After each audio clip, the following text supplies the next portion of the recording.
Hi, I'm Riley.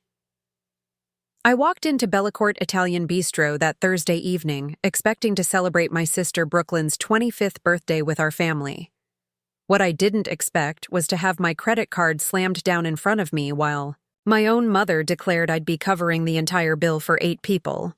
Before we jump back in, tell us where you're tuning in from, and if this story touches you, make sure you're subscribed, because tomorrow, I've saved something extra special for you. But when the restaurant manager approached our table 20 minutes later and addressed me as owner, the silence that followed revealed more than any words ever could. The Arizona heat was finally breaking as I pulled into the parking lot of Bellacorte Italian Bistro, the October sun casting long shadows between the palm trees that lined the entrance. I'd been looking forward to this dinner for weeks, not just because it was Brooklyn's birthday, but because it felt like the first time in months our entire family would be gathered in one place without some underlying tension or drama pulling us apart. I adjusted my navy blazer in the rearview mirror and grabbed the small wrapped gift from my passenger seat. A delicate silver bracelet I'd picked out specifically because Brooklyn had admired something similar in a magazine she'd left open on my coffee table during her last visit. The restaurant's exterior glowed warmly under string lights, and I could hear the gentle murmur of conversation drifting from the outdoor patio area, where families and couples were enjoying their evening meals. Bellacorte had always held a special place in my heart, not just because of its incredible osso buco and handmade pasta, but because of memories that stretched back to my college years when I'd bring dates here, scraping together enough money to afford one appetizer and splitting it while pretending I wasn't calculating the tip down to the last penny. Those days felt like a lifetime ago now, though I rarely talked about how much my financial situation had changed over the past 2 years. Walking through the heavy wooden doors, I was greeted by the familiar scent of garlic, fresh basil, and something that always reminded me of my grandmother's kitchen during Sunday dinners. The hostess, a young woman with bright eyes and a genuine smile, checked her reservation list and guided me toward the back corner where I could already see my family gathered around a large, round table. The warm glow of candles flickered across their faces, and for a moment, everything felt exactly as it should be. Brooklyn spotted me first, waving enthusiastically with the kind of energy that had defined her personality since we were kids. She looked radiant in a flowing emerald dress that complemented her dark hair, which she'd curled for the occasion.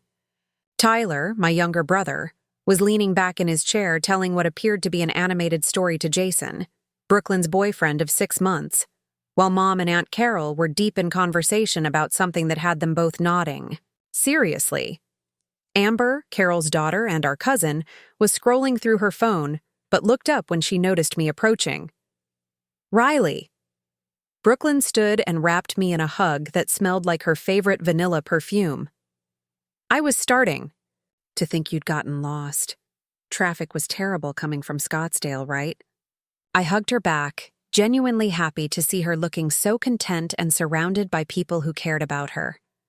At 25, Brooklyn had finally seemed to find her footing after a few years of uncertainty about her career path, and she'd been talking about potentially moving in with Jason, which represented a level of stability I hadn't seen from her before. Just a little backup on the 101, but nothing too bad, I replied, taking the empty seat between Tyler and Amber. The table was already adorned with appetizers that looked like they'd been ordered family style, bruschetta with tomatoes that appeared to be perfectly ripe, antipasto platters with cured meats and cheeses arranged artfully, and a basket of bread that was still warm enough to release steam when someone broke off a piece.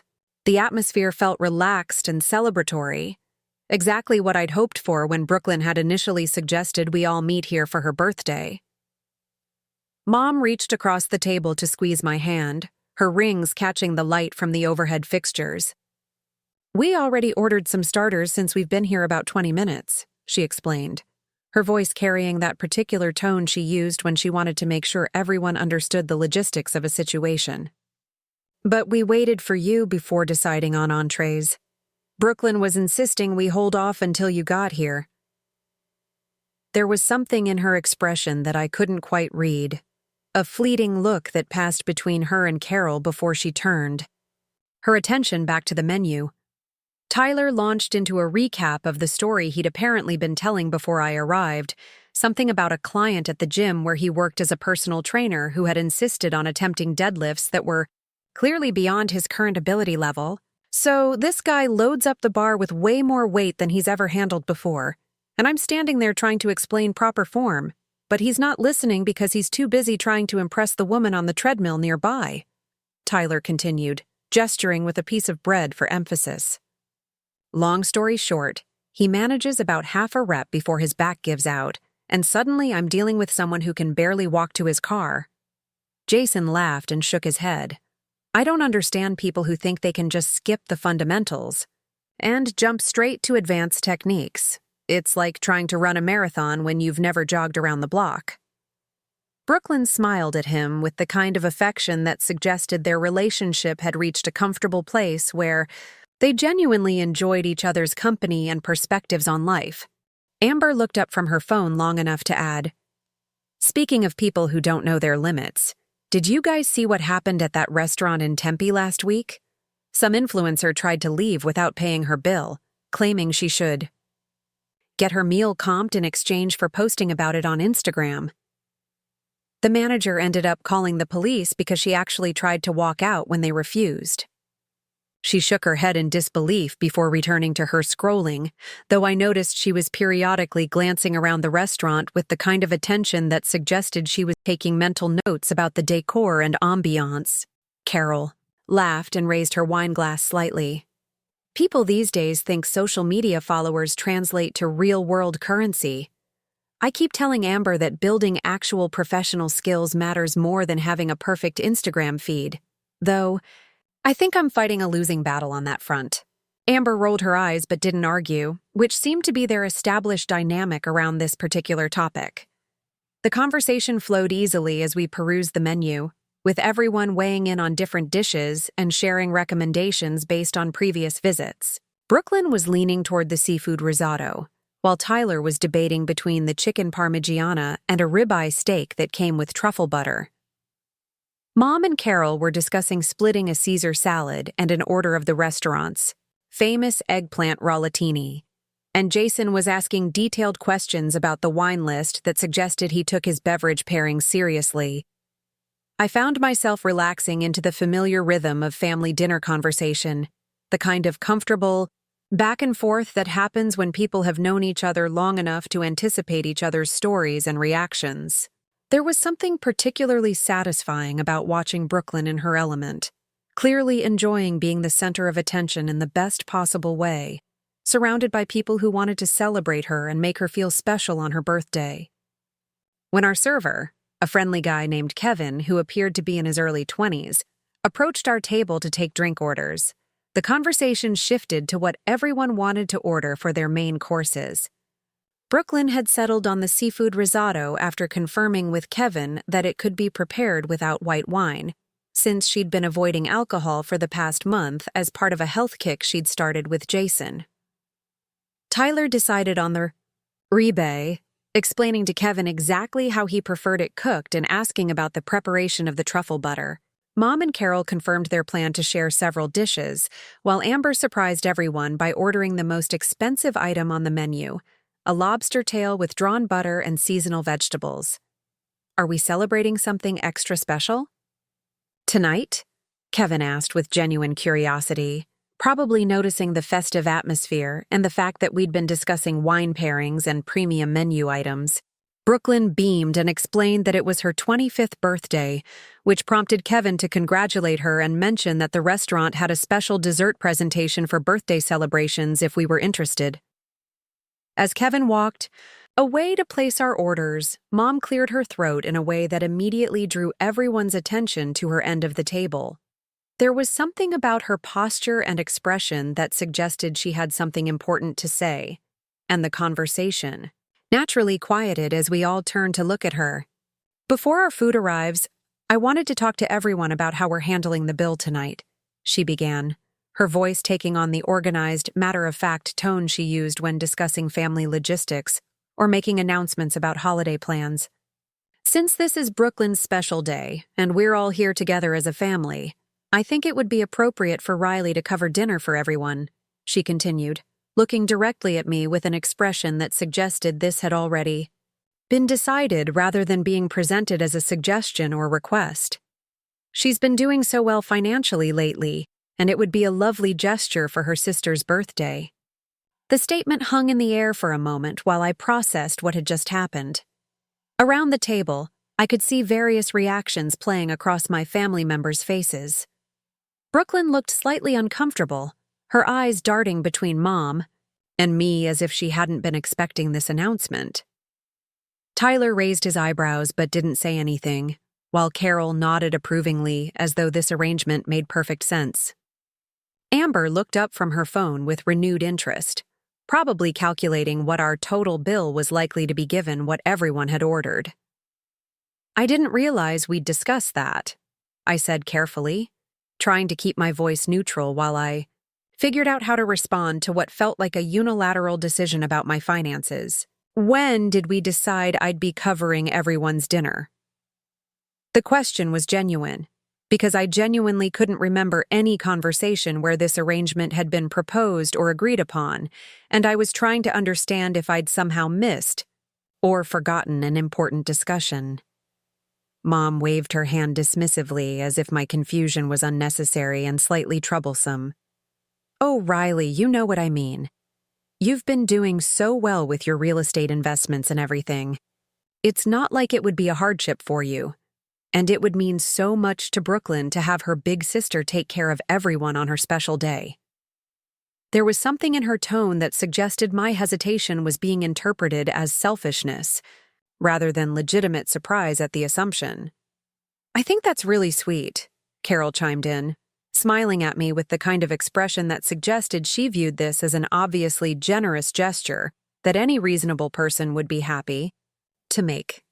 Preparing and narrating this story took us a lot of time, so if you are enjoying it, subscribe to our channel. It means a lot to us. Now back to the story. Family takes care of family, and birthdays are perfect opportunities to show how much we love each other through our actions rather than just our words. I looked around the table, taking in everyone's expressions and trying to understand how this situation had developed so quickly. Brooklyn was fidgeting with her napkin and avoiding direct eye contact, which suggested she felt uncomfortable with the arrangement, but wasn't sure how to address it without creating awkwardness or conflict. Tyler was studying his water glass, with the kind of focused attention that indicated he was staying deliberately neutral, probably having learned from previous family situations that speaking up during these moments rarely improved anything. Jason looked genuinely confused, probably because he didn't have enough context about our family dynamics to understand why this conversation was happening or why there seemed to be underlying tension that he couldn't quite identify. Amber had put her phone down completely and was watching the interaction with undisguised interest, clearly recognizing that something significant was unfolding, even if she wasn't sure what it meant. "I'm happy to contribute to Brooklyn's birthday dinner," I said slowly, trying to find a middle ground that acknowledged the gesture they wanted while addressing my discomfort with the assumption. "But I think it would be fair if we split the bill among the adults, rather than having one person cover everything. That way, everyone gets to participate in celebrating Brooklyn, and nobody feels like they're being taken advantage of." The suggestion seemed reasonable to me, especially considering that we were talking about dinner for 8 people at a restaurant where entrees ranged from $25 to $45, and several people had ordered wine or cocktails that would add significantly to the total.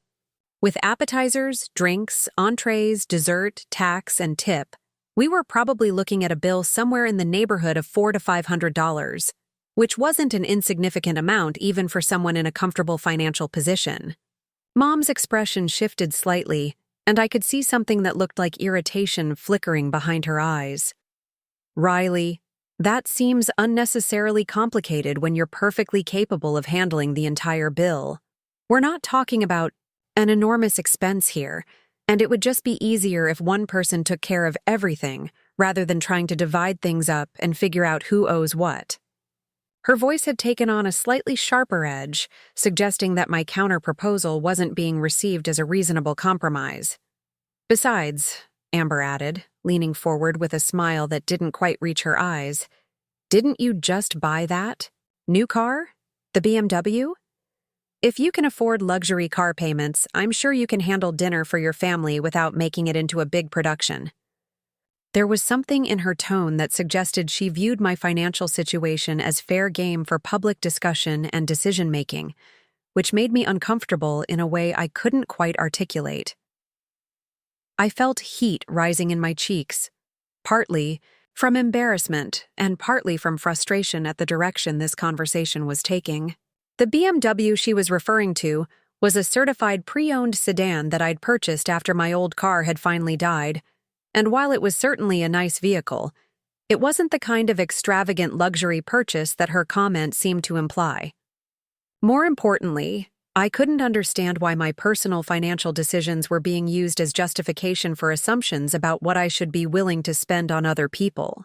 The car situation isn't really relevant to tonight's dinner, I replied, trying to keep my voice calm and measured, despite the growing tension I could feel building in my chest. I just think it's fair for everyone to contribute to celebrating Brooklyn rather than putting the entire expense on one person. I looked around the table again, hoping to see some support for what still seemed like a reasonable position, but the expressions looking back at me suggested that I was being viewed as the unreasonable one in this situation. Brooklyn finally spoke up, her voice quiet but clear. Maybe we could just split it like Riley suggested? I don't really need anyone to pay for my whole birthday dinner. I'm just happy everyone could be here together. There was something in her tone that suggested she was trying to defuse the situation without taking sides, probably recognizing that the conversation had taken an uncomfortable turn that was overshadowing what was supposed to be a celebratory evening. Nonsense, Mom said firmly, reaching across the table to pat Brooklyn's hand. It's your 25th birthday, sweetheart. You shouldn't have to worry about paying for your own celebration. Riley is just being difficult for no good reason. The characterization stung, partly because it felt unfair, and partly because it was being delivered in front of the entire family in a way that painted me as the problem in the situation. At that moment, Kevin returned to our table carrying a tray of drinks and wearing the kind of professional smile that servers use when they want to ensure everyone is having a positive experience. Here we go, he said cheerfully, beginning to distribute cocktails and wine glasses according to who had ordered what. Your appetizers should be out in just a few more minutes, and I'll let you know as soon as your entrees are ready. The arrival of our drinks created a temporary pause in the conversation, giving everyone a moment to settle back into their seats and take sips of their beverages. I found myself hoping that the interruption might allow us to move past the awkwardness and return to the celebratory atmosphere we'd had when I first arrived, but I could feel the tension still humming beneath the surface of the conversation. Mom raised her wine glass and looked around the table with a smile that seemed forced. Let's toast to Brooklyn and to family taking care of family, she said, her eyes meeting mine with an expression that felt like a challenge. To having people in our lives who are generous enough to make special occasions even more special. As everyone raised their glasses, I found myself participating in the toast while feeling increasingly isolated from the celebration happening around me. The evening that had started with such promise was taking on an entirely different character, and I couldn't shake the feeling that something fundamental had shifted in a way that went beyond just disagreement about who should pay for dinner. The toast concluded with an uncomfortable silence that seemed to stretch longer than it should have, broken only by the gentle clinking of glasses being set back down on the table and the ambient sounds of other diners enjoying their evening meals around us. I took a larger sip of my wine than I'd intended, hoping the warmth might help ease the knot that had formed in my stomach, but instead found myself acutely aware of every small sound and movement happening at our table. Kevin returned shortly after with the first round of appetizers, setting down plates of bruschetta and antipasto with the kind of practiced efficiency that comes from years of restaurant service. These look amazing, Brooklyn said with enthusiasm. That seemed genuine despite the lingering tension from our previous conversation. She reached for a piece of bruschetta topped with diced tomatoes and fresh basil, taking a bite and closing her eyes with appreciation. The tomatoes taste like they were picked this morning. Everything here is sourced locally when possible, Kevin mentioned as he arranged the plates to ensure everyone could reach them easily. The chef has relationships with several farms in the valley, and we get deliveries twice a week to ensure maximum freshness. His pride in the restaurant was evident, and I found myself wondering how long he'd been working here and whether he enjoyed the work beyond just the paycheck it provided. Tyler reached for the antipasto platter, selecting pieces of prosciutto and aged cheese with the careful attention of someone who took food seriously. "This prosciutto is incredible," he said after his first bite. "It's got that perfect balance of salt and fat that you only get when it's been aged properly." His comment sparked a brief discussion about different types of cured meats and the techniques used to prepare them, which provided a welcome distraction from the earlier conversation about dinner expenses.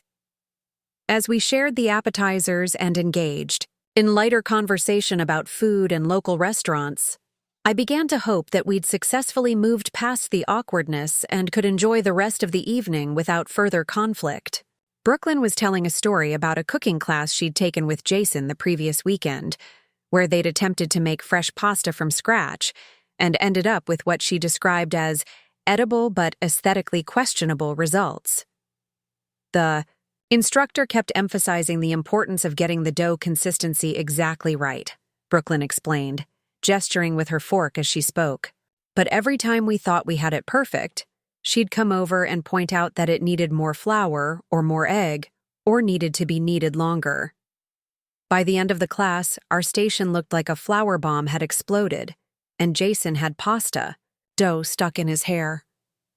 Jason laughed and ran his hand through his hair, as if checking for remaining evidence of their culinary adventure. "I'm still finding dried bits of dough in random places, but the final product actually tasted pretty good, even if it looked like it had been made by enthusiastic 5-year-olds rather than adults who were supposedly following instructions." The conversation continued in this pleasant direction through the rest of the appetizers, with everyone contributing stories about cooking disasters, favorite restaurants, and memorable meals they'd had during travels or special occasions. Carol shared a particularly entertaining account of a dinner she'd had in Italy several years ago, where she'd accidentally ordered what she thought was chicken but turned out to be rabbit, leading to a cultural exchange with her server about regional specialties and food preferences. When Kevin returned to clear our appetizer plates and inform us that our entrees would be ready shortly, the mood at the table felt significantly lighter than it had 30 minutes earlier. I was beginning to think that perhaps Mom's earlier comment about covering the bill had been more of a spontaneous suggestion than a firm expectation, and that we'd be able to address the payment situation more diplomatically when the check actually arrived. "Can I get anyone another round of drinks while you're waiting for your main courses?" Kevin asked, noting that several glasses were getting close to empty. Mom and Carol both requested another glass of the Chianti they'd been sharing, while Tyler asked for a second beer. Brooklyn declined, saying she was pacing herself since she had work early the next morning, and I decided to switch to water since I was driving and had already consumed more wine than I'd originally planned. As Kevin walked away to retrieve the additional drinks, Amber looked up from her phone with an expression that suggested she'd just seen something interesting. "Did you guys know that this restaurant was recently sold?" she asked, turning her screen toward the table to show what appeared to be a local business news article. "According to this, someone bought it about 6 months ago, but they've kept all the same staff and menu. The new owner apparently wants to maintain the established atmosphere and reputation." The information sparked curiosity around the table, with everyone offering theories about why someone would purchase an existing restaurant rather than starting their own establishment from scratch. Carol suggested that buying an established business was often easier than building something from nothing, while Tyler wondered whether the new owner had restaurant experience or was simply making a financial investment. "I wonder if we'd even notice any differences," Brooklyn mused, looking around at the familiar decor and ambiance that had remained consistent with her memories of previous visits. Everything seems exactly the same as it's always been, which, I guess, is probably what they were going for if they wanted to maintain the regular customer base. Mom nodded approvingly. Smart business decision. People don't like change when it comes to their favorite restaurants. If you start messing with the menu or atmosphere that people love, you'll lose customers faster than you can attract new ones.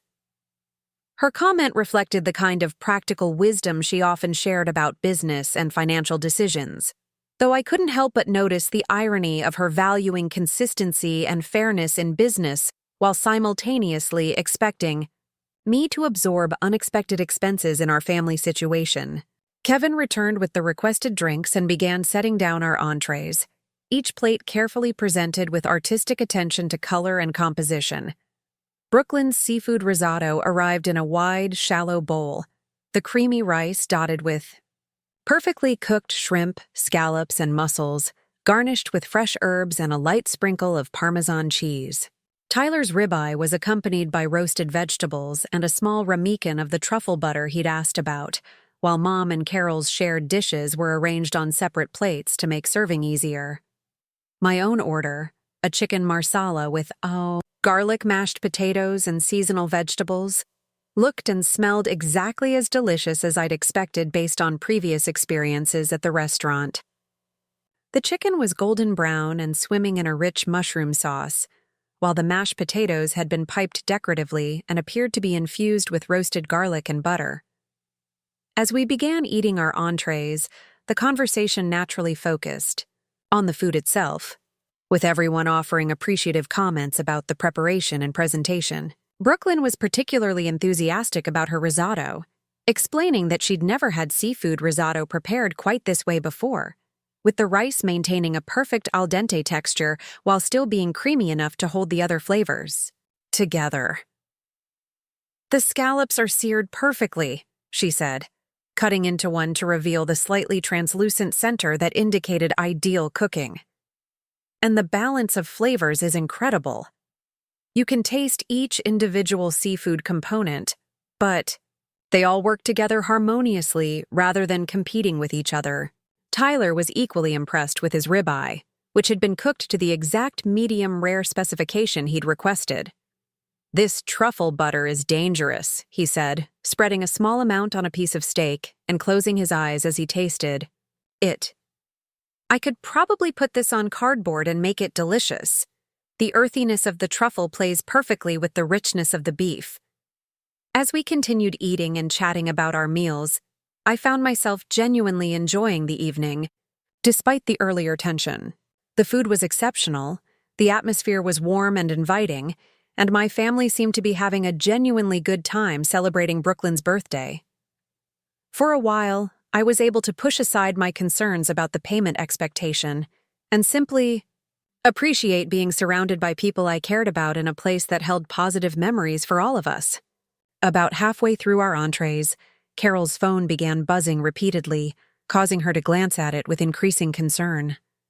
"I'm so sorry," she said, looking around the table apologetically. "This is my neighbor, and she's been watching my dog while I'm out tonight. She wouldn't call repeatedly unless something was wrong." She answered the phone and had a brief, hushed conversation before hanging up with a worried expression. "Everything okay?" Mom asked, setting down her fork and giving Carol her full attention. The concerned tone in her voice reflected the close relationship the two sisters had maintained throughout their adult lives, always ready to support each other through whatever challenges arose. Carol sighed and shook her head. "Buddy somehow got out of the backyard, and my neighbor found him running down the street about 3 blocks from my house. She managed to get him back home safely, but she said he seems agitated and she's worried something might have spooked him. I probably need to head home earlier than planned to make sure he's okay and figure out how he escaped." The news cast a slight shadow over the table, as everyone expressed concern for Buddy's well-being and offered suggestions about what might have caused him to leave the yard. Amber wondered whether a loud noise like fireworks or construction might have frightened him, while Tyler suggested that he might have been chasing another animal and simply gotten carried away in his pursuit. Dogs can be escape artists when they really set their minds to it, Jason observed, sharing a story about a golden retriever his family had owned during his childhood, who had learned to unlatch gates and had regularly embarked on neighborhood adventures before they figured out how to secure the yard properly. Brooklyn reached across the table to squeeze her aunt's hand reassuringly. "I'm sure he's fine now that he's back home safe. Dogs are resilient, and it sounds like your neighbor handled everything perfectly." Her comforting words seemed to help ease Carol's anxiety, though she continued to check her phone periodically throughout the remainder of the meal. As we neared the end of our entrees, Kevin approached our table again to check on our satisfaction with the food and inquire about whether we'd be interested in dessert or coffee. Brooklyn's eyes lit up at the mention of dessert, and she asked to hear about the restaurant's specialty dessert offerings, particularly anything that might be appropriate for a birthday celebration. "We have a wonderful tiramisu that's made fresh daily," Kevin explained, "and our chocolate lava cake is very popular. But for birthday celebrations, I'd especially recommend our limoncello cake with fresh berry compote. It's light and citrusy, perfect for sharing, and we can certainly add a candle and bring it out with our birthday presentation." The description of the limoncello cake sounded perfect for ending the meal on a celebratory note, and Brooklyn immediately expressed enthusiasm for sharing it with everyone at the table. "That sounds absolutely perfect," she said, her smile reflecting genuine excitement about the sweet conclusion to her birthday dinner. As Kevin walked away to place our dessert order, I noticed Mom checking her watch and then looking around the table with an expression that suggested she was preparing to address something important. My stomach tightened slightly as I recognized the look, the same focused attention she brought to situations where she needed to manage logistics or make announcements that affected everyone present. "Before dessert arrives, I think we should go ahead and handle the check situation," she said, her voice taking on the same organizational tone she'd used earlier when discussing the payment arrangement. "Riley, it would probably be easiest if you just gave Kevin your card when he brings the dessert, so we don't have to deal with splitting anything up or figuring out who owes what." The statement felt like a physical blow, not because of the financial impact, but because of the casual way she was treating what felt like a significant imposition. Around the table, I could see various reactions to her words. Brooklyn looked uncomfortable again, her earlier good mood dampened by the return to a topic that had already created tension. Tyler continued to focus on his nearly empty plate, clearly, choosing to remain neutral in whatever was about to unfold. Carol nodded in agreement with Mom's suggestion, adding, "That really is the most sensible approach. Much simpler than trying to divide everything up and calculate individual portions." Her support for the arrangement felt particularly stinging, given that she was advocating for a solution that required no sacrifice or inconvenience from herself. Amber was watching the interaction with undisguised interest, probably recognizing that the earlier conversation hadn't been fully resolved and curious to see how the situation would develop. Jason looked increasingly uncomfortable, likely sensing that there were family dynamics at play that he didn't fully understand, but that were clearly creating tension around what should have been a straightforward birthday celebration. "I really think we should split the bill," I said, trying to keep my voice calm and reasonable despite the frustration building in my chest. "Everyone here is an adult with their own income, and I don't think it's fair to expect one person to cover a $4 or $500 dinner just because they've been successful in their career." The mention of the likely total seemed to catch some people's attention, particularly Jason, who probably hadn't been mentally calculating the cumulative cost of wine, cocktails, appetizers, entrees, and dessert for 8 people at an upscale restaurant. His expression suggested that he was beginning to understand why I might have concerns about being asked to absorb the entire expense without prior discussion or agreement. $400 or $500? Amber repeated, her tone suggesting that she either hadn't been considering the actual financial impact or was surprised that I was making what she perceived as a big deal about that amount of money. "Come on, Riley. that's not exactly going to bankrupt you. You spend more than that on your car payment every month. Her comment about my car payment felt invasive and inappropriate, particularly since she was making assumptions about my financial obligations and using them to justify expectations about my spending on other people. I found myself wondering how she had information about my car payment and why she felt entitled to use my personal financial situation as ammunition in this conversation. My car payment and personal expenses aren't really relevant to tonight's dinner, I replied, feeling heat rising in my cheeks again. And even if they were, the amount isn't really the point. The point is that I wasn't consulted about this arrangement, and it feels unfair to spring it on me at the table. Mom's expression hardened slightly, and I could see irritation flickering behind her eyes. Riley, you're being unnecessarily difficult about something that should be a simple gesture of love for your sister. Brooklyn has always looked up to you, and this is an opportunity to show her how much you care about her and value our family relationships. The framing of my reluctance as a failure of love and family loyalty felt manipulative in a way that made my chest tighten with anger. I glanced at Brooklyn, who was fidgeting with her napkin again and looking like she wished she could disappear from the conversation entirely. Her discomfort was evident, and I realized that this situation was probably ruining her birthday celebration just as much as it was creating stress for me. Brooklyn knows I love her, I said quietly, meeting her eyes across the table. And I'm happy to contribute to celebrating her birthday. I just don't think it's unreasonable to ask that everyone contribute rather than putting the entire burden on one person.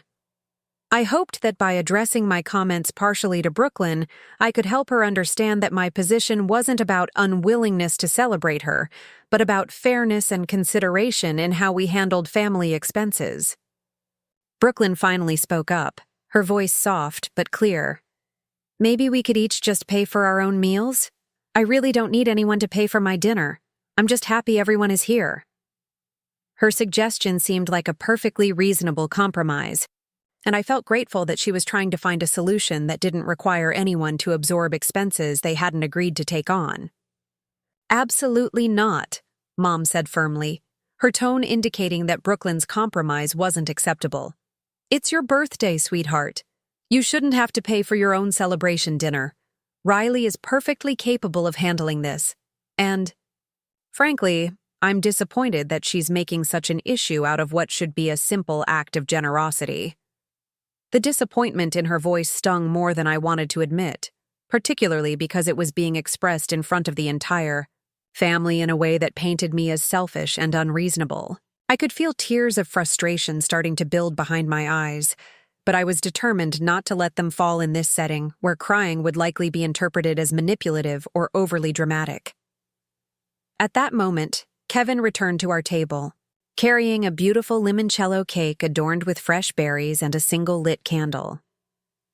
His arrival created a temporary pause in our conversation, as he set the cake in front of Brooklyn and began a cheerful rendition of Happy Birthday that other nearby tables joined in singing. The momentary distraction provided a welcome break from the tension, and Brooklyn managed a genuine smile as she made a wish and blew out her candle. "Thank you so much," Brooklyn said to Kevin, her appreciation evident despite the underlying stress that had been building throughout the evening. "This looks absolutely beautiful, and I can't wait to try it." Kevin beamed at her response and began cutting generous slices for everyone at the table, each portion garnished with fresh berries and a light dusting of powdered sugar. As we began eating the dessert, which was indeed as delicious as Kevin had promised, the conversation shifted temporarily to lighter topics related to the flavors and presentation. The limoncello cake was perfectly balanced, with bright citrus notes complementing the rich mascarpone layers, and the fresh berries added a tartness that prevented the dessert from being overly sweet. "This is incredible," Tyler said, savoring his first bite. The lemon flavor is prominent but not overwhelming, and the texture is so light and airy. I can see why this is one of their signature desserts. His enthusiasm seemed genuine, and for a few minutes, It felt like we might be able to recapture some of the celebratory atmosphere that had characterized the beginning of the evening. However, as we neared the end of our dessert, I could see Mom glancing around the table again with the same purposeful expression that had preceded her earlier announcements about payment arrangements. My stomach clenched as I realized that the dessert intermission had only postponed the conversation, not resolved it, and that we were about to return to the same uncomfortable territory we'd been navigating throughout the meal. "Kevin should be bringing the check soon," Mom said, looking directly at me with an expectant expression. "Riley, I assume you'll want to handle this quickly so we can all head home at a reasonable hour." The phrasing made it sound like the payment arrangement had already been settled and that I was simply being reminded of my obligations rather than being asked to make a decision about them. "I still think we should split the bill," I replied, my voice steadier than I felt inside.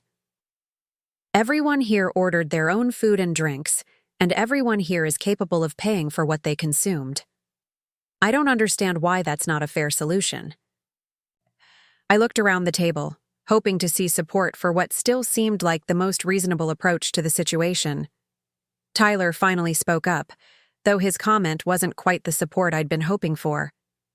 "Maybe we could do something in between? Like Riley could cover Brooklyn's meal since it's her birthday, and the rest of us could pay for our own?" His suggestion showed that he was at least trying to find a compromise, but it still left me responsible for more than my own expenses without having agreed to that arrangement. "That's still not really fair," I said, shaking my head. "Why should I pay for Brooklyn's meal just because it's her birthday? We're all her family, and we all care about celebrating her. If we want to treat the birthday girl, we could split her portion among everyone, rather than putting it all on one person." Amber looked up from her phone with an expression of disbelief. "Seriously, Riley? You're going to nickel and dime us over your sister's birthday dinner? That's incredibly petty, even for you." Her characterization of my position as petty felt like a deliberate misrepresentation of what I was actually saying, and the phrase "even for you" suggested that she viewed me as generally unreasonable or difficult. "I'm not nickel and diming anyone," I replied, feeling my patience starting to fray. "I'm asking for basic fairness in how we handle expenses that affect everyone. If the roles were reversed, and someone expected you to pay for everyone's dinner without asking you first, how would you feel about it?" Carol stepped into the conversation with a tone that suggested she was trying to be helpful and reasonable. "Riley, dear, I think you might be overthinking this. It's just one dinner, and you're in a position where you can afford to be generous with your family. Sometimes being the successful one means taking on a little extra responsibility for these special occasions." Her framing of the situation as me being the successful one with corresponding responsibility felt both condescending and unfair, particularly since it implied that financial success created automatic obligations to subsidize other people's choices and expenses. I wondered whether this was how they viewed me generally, not as a family member with my own needs and boundaries, but as a resource to be utilized when convenient. Before I could respond to Carol's comment, I noticed movement from the corner of my eye as someone approached our table. Kevin was returning, but he wasn't alone. Walking beside him was a man in his 40s wearing a well-tailored dark suit and carrying himself with the confident demeanor of someone in a management position. My heart began beating faster as I recognized him, though I wasn't sure whether his presence at our table was coincidental or related to something specific. "Good evening, everyone," the man said with a warm smile as he reached our table. "I hope you've all enjoyed your meals tonight. I'm Marcus Rodriguez, the restaurant manager, and I wanted to personally make sure everything has been perfect for your celebration." His professional demeanor and genuine warmth immediately commanded attention from everyone at the table, causing our conversation to pause as we all turned to focus on him. "Everything has been absolutely wonderful," Brooklyn replied, her voice brightening with the kind of enthusiasm that comes from genuine satisfaction with excellent service and food. "The seafood risotto was incredible, and this limoncello cake is definitely going to be hard to forget." Kevin has taken great care of us all evening." Marcus smiled and nodded approvingly at Kevin, clearly pleased to hear positive feedback about his staff's performance. "I'm delighted to hear that. We take great pride in ensuring that every celebration here is memorable for all the right reasons." He paused for a moment, his gaze moving around the table before settling on me with an expression that seemed to combine recognition with something that looked almost like respect. "I don't want to interrupt your family celebration," Marcus continued, "but I did want to personally welcome our owner to the restaurant tonight and make sure she knows how honored we are to have her dining with us this evening." His words seemed to hang in the air for a moment, and I could feel the attention of everyone at the table shifting toward me as they processed what he had just said. The silence that followed was different from the earlier tensions we'd experienced throughout the evening. This wasn't the uncomfortable quiet of unresolved conflict, but rather the stunned stillness that occurs when people are trying to understand information that doesn't align with their existing assumptions or expectations. I could see confusion, surprise, and something that might have been comprehension beginning to dawn on the faces around me. "Owner?" Mom repeated, her voice barely above a whisper as she stared at me with an expression that suggested she was questioning whether she'd heard correctly. The confident authority she'd displayed throughout the evening when discussing payment arrangements seemed to have evaporated, replaced by uncertainty and what looked like the beginning of embarrassment. Marcus nodded pleasantly, apparently unaware of the bombshell he'd just dropped on our family gathering. "Yes, Ms. Thompson has been our owner since the acquisition 6 months ago. We've been grateful for her hands-off approach that's allowed us to maintain the atmosphere and standards that our regular customers love, while also making the improvements and updates that have enhanced the overall experience." I could feel 8 pairs of eyes focused on me as my family processed this revelation, and I realized that a moment I'd been both anticipating and dreading had finally arrived. The conversation about who should pay for dinner had taken on an entirely different dimension, and the assumptions that had driven the entire evening's conflict were about to be examined in a completely new light. The weight of everyone's stare felt almost physical as Marcus continued speaking, completely oblivious to the emotional earthquake he'd just triggered at our table. "We've particularly appreciated the renovations to the kitchen equipment and the expansion of our wine selection," he said warmly, his professional enthusiasm evident as he spoke about the improvements that had been made since the ownership change. "The new refrigeration systems have allowed us to maintain even higher standards for seafood freshness, and the additional wine storage has enabled us to offer some truly exceptional bottles that weren't previously possible." I managed a small smile and nodded, though my throat felt tight with the awareness that every word Marcus spoke was providing my family with information they'd never possessed before. "Thank you, Marcus. I'm glad the upgrades have been working well for the kitchen staff. Happy employees usually translate to better experiences for customers." My voice sounded steadier than I felt, though I could sense the tremor of adrenaline running through my system as I tried to navigate this unexpected public revelation. "Absolutely," Marcus agreed, his genuine appreciation for the working conditions evident in his tone. "The staff has been incredibly grateful for the improvements, and it shows in their work. Kevin mentioned that this is a birthday celebration?" He glanced toward Brooklyn, who was still staring at me with an expression caught somewhere between shock and dawning realization of how dramatically the evening's dynamic had just shifted. "Yes, it's my 25th birthday," Brooklyn managed to say, though her voice lacked the enthusiasm it had carried earlier in the evening. Her eyes kept darting between Marcus and me, as if she was trying to reconcile the information she was receiving with her understanding of our family relationships and my place within them. Marcus's face brightened with professional pleasure. "Wonderful.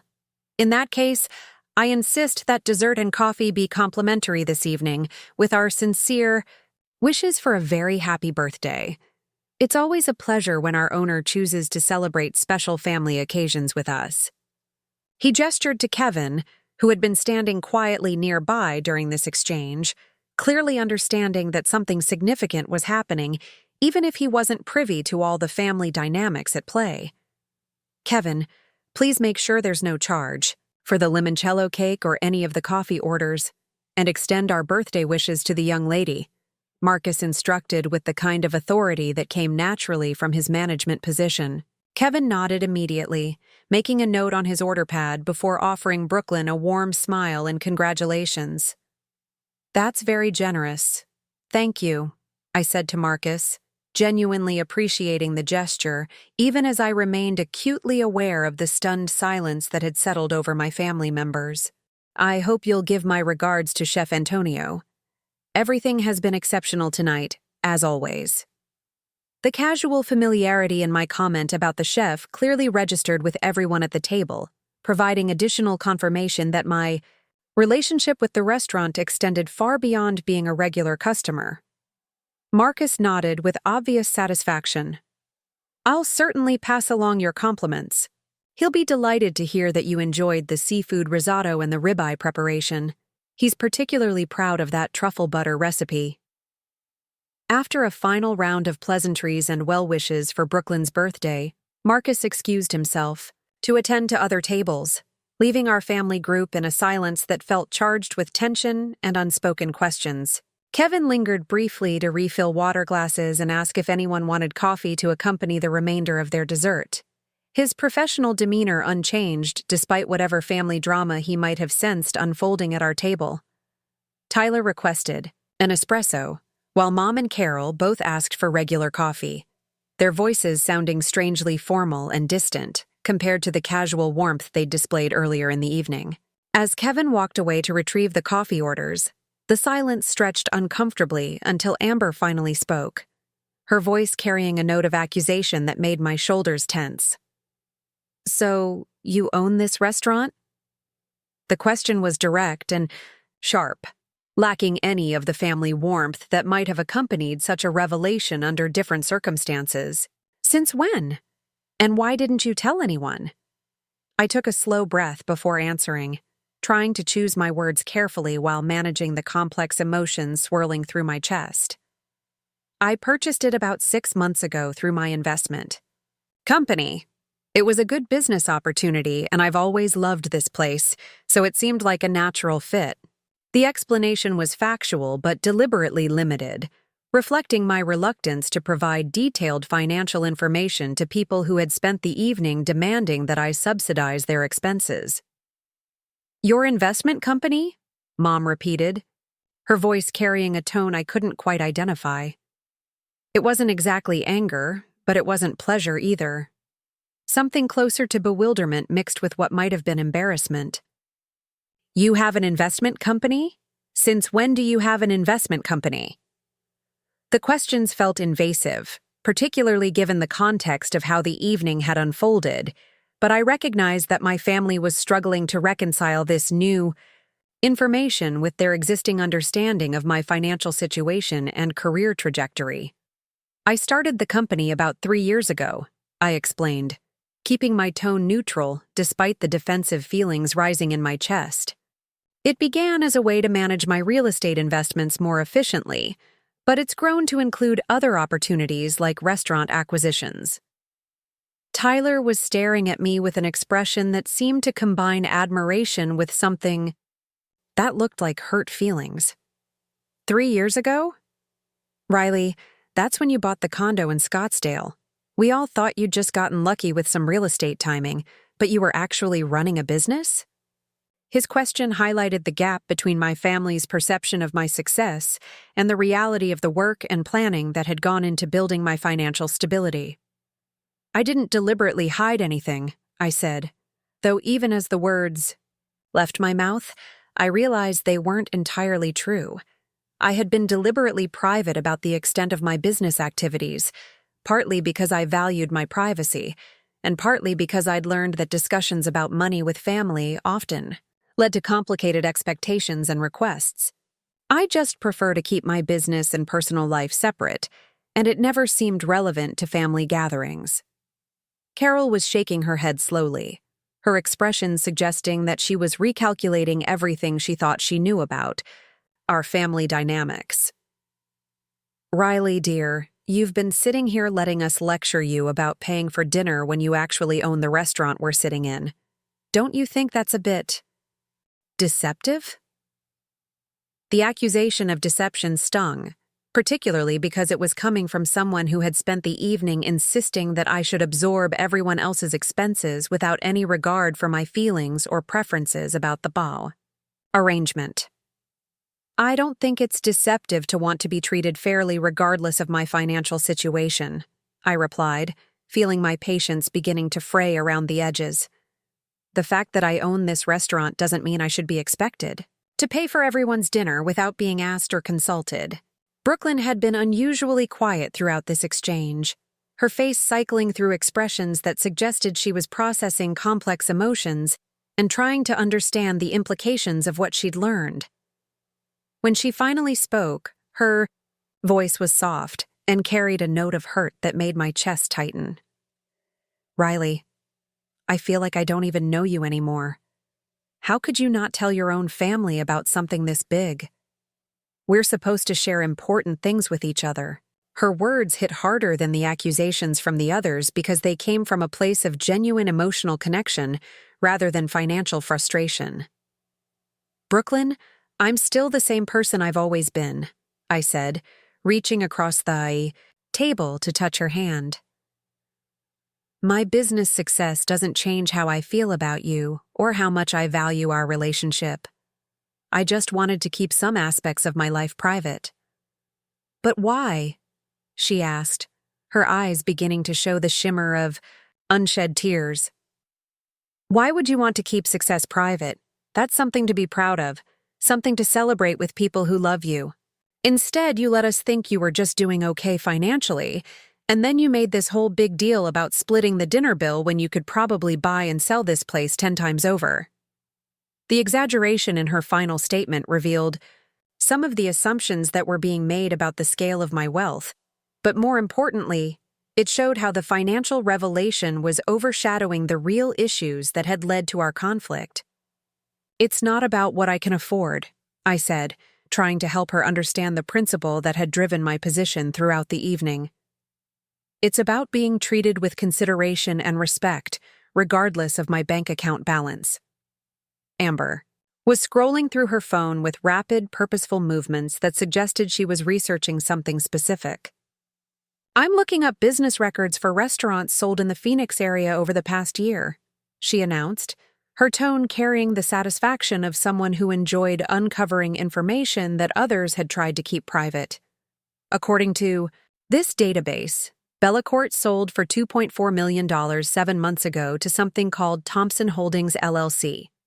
The public nature of business transactions meant that the sale price was a matter of public record, but hearing it, announced at our family dinner table, felt invasive and inappropriate. I could see the number registering with various family members, their expressions shifting as they absorbed the financial implications of what Amber had discovered. $2.4 million? Tyler repeated, his voice barely above a whisper. Riley, that's not just successful real estate investing. That's serious wealth. How did you accumulate that kind of money without any of us knowing about it? His question reflected genuine amazement rather than accusation, but it also highlighted the extent to which my family had been unaware of my business activities and financial growth. The attention and scrutiny felt overwhelming, particularly because it was happening in a public restaurant setting where other diners could potentially overhear our conversation. I found myself wishing that Marcus had chosen a more private moment to acknowledge my presence, though I recognized that he'd simply been providing excellent customer service and had no way of knowing about the family dynamics his comment would trigger. I worked hard and made good investment decisions, I said simply, unwilling to provide a detailed financial history for public consumption. I started small with a duplex, lived in one side while renting out the other, and gradually built a portfolio from there. It took years of careful planning and reinvestment to reach the point where I could consider larger acquisitions like restaurants. Mom was staring at me with an expression that seemed to combine pride with something that looked like betrayal. Riley, I'm happy that you've been successful, but I'm hurt that you didn't trust us enough to share something this significant.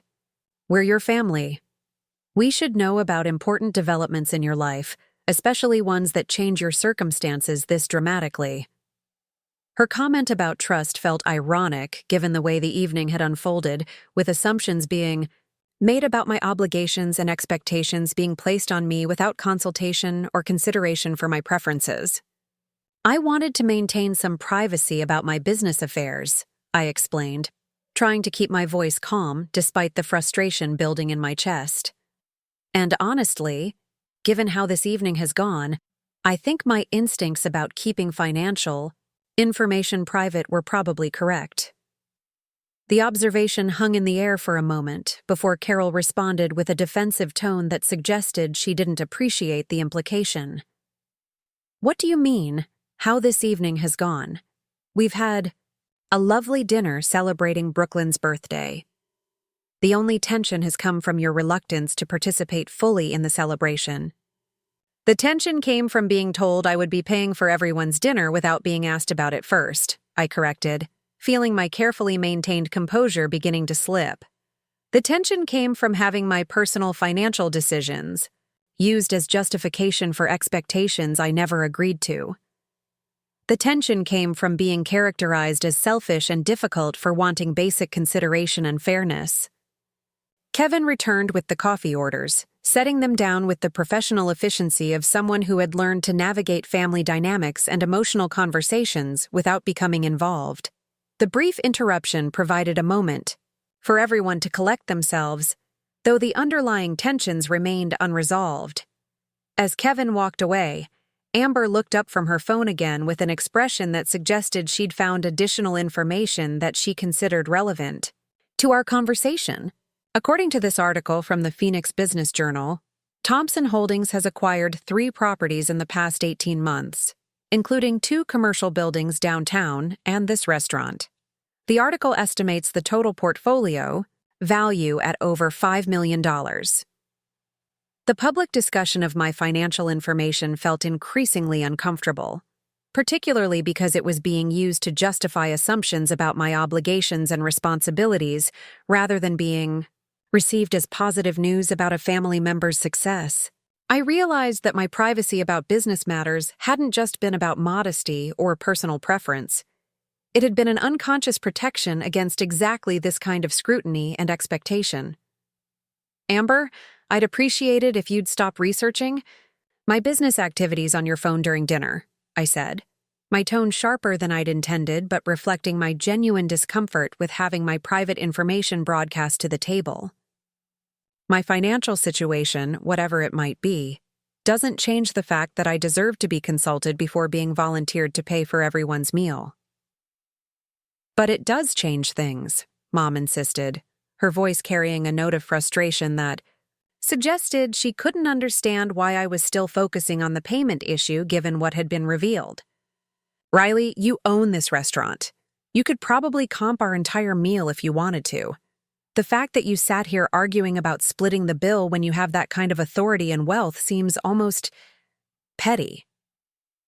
The characterization of my position as petty felt like a fundamental misunderstanding of the principles at stake, and I realized that the financial revelation had actually made it harder rather than easier for my family to understand why I'd been upset about the payment assumptions.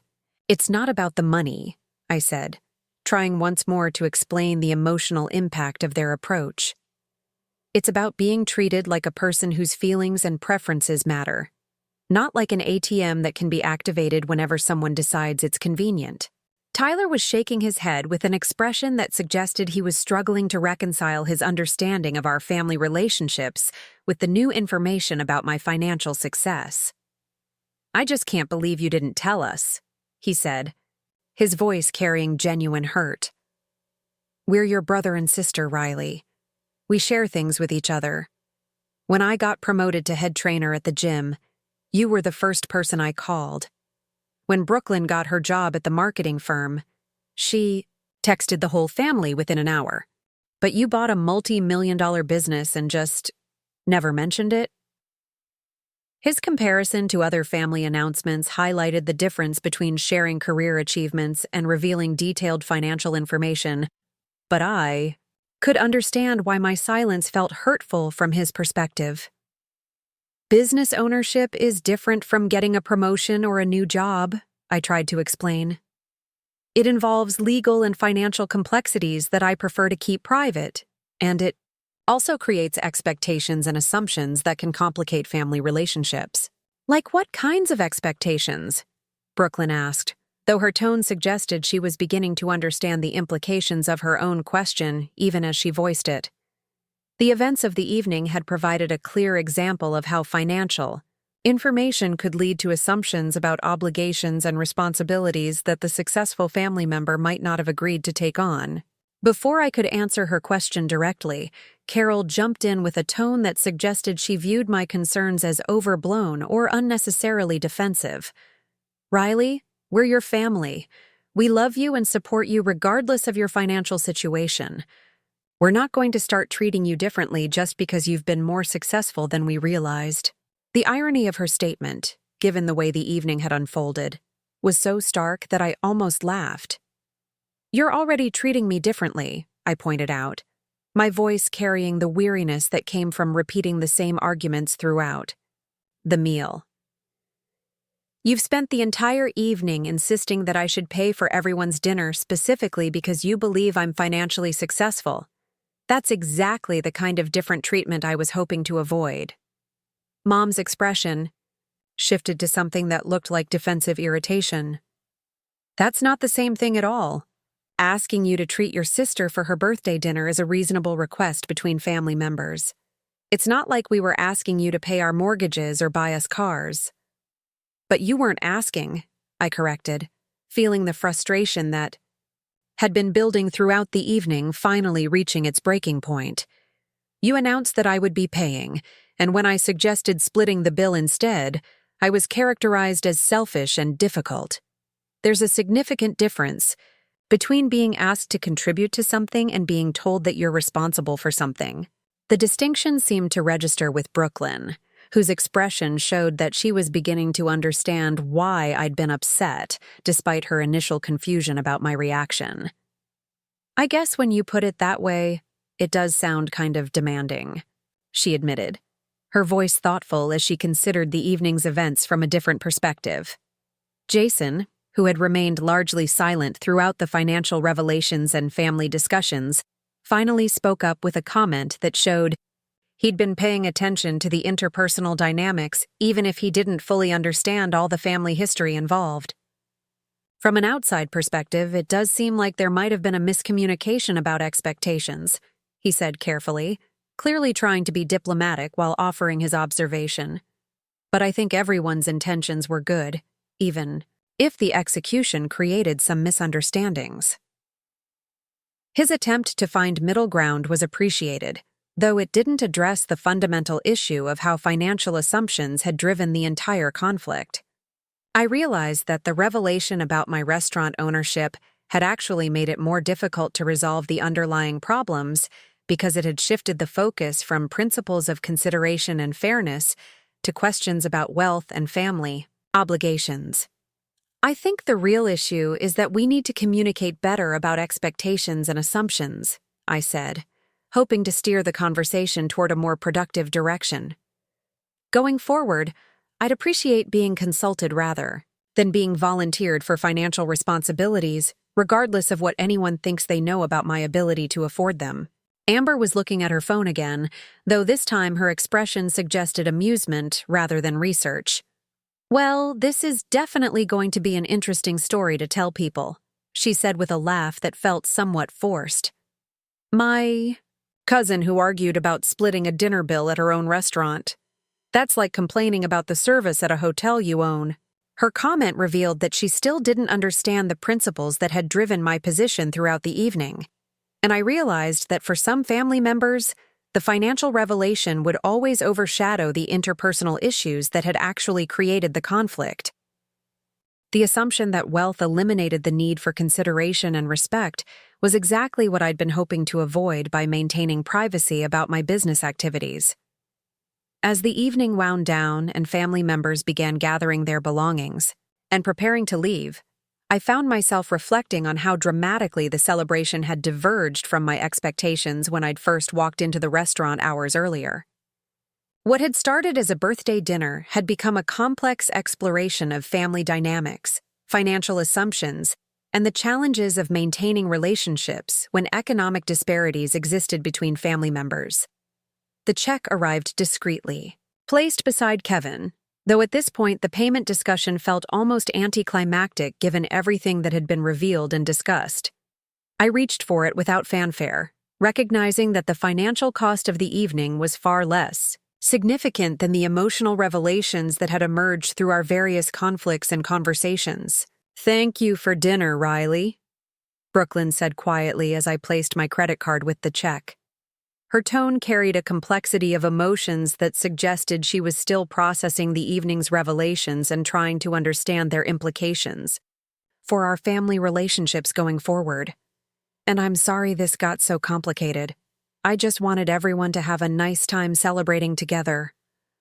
Her apology was unnecessary since none of the evening's tensions had been her fault, but I appreciated the gesture and the recognition that the birthday celebration had become more complicated than anyone had anticipated. "I'm glad we could all be here for your birthday," I replied honestly, despite the interpersonal challenges that had emerged. "And I hope you enjoyed the limoncello cake, even if the dinner conversation got a bit intense." As we prepared to leave the restaurant and return to our separate homes and lives, I realized that the evening had fundamentally changed my family's understanding of my circumstances and possibly their expectations for future interactions.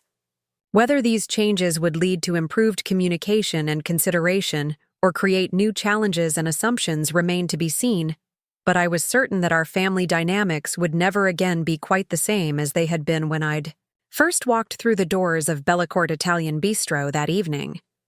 The ride home from the restaurant felt longer than usual, my thoughts churning as I navigated the familiar streets of Phoenix under the desert starlight. The evening's revelations had created a strange combination of relief and apprehension in my chest.